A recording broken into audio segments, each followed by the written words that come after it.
O'zbekistonda bitta qonun bor, eslasalaring, birovni shaxsiyatiga o'tish yaxshi emas.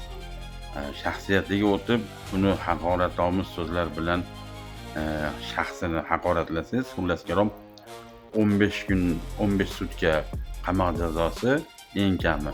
Bo'lmasam, oylik O'zbekistondagi eng kam oylik ish haqqini necham barovariga esa belgilangan.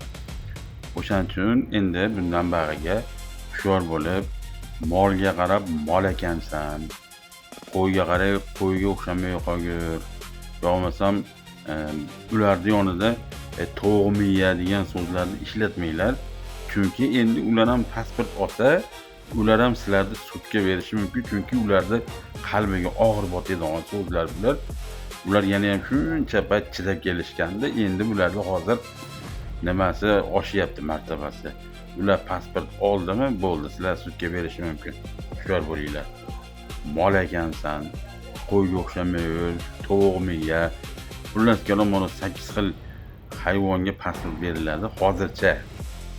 Hozircha shu 8 xil so'kinishlardan ehtiyot bo'linglar.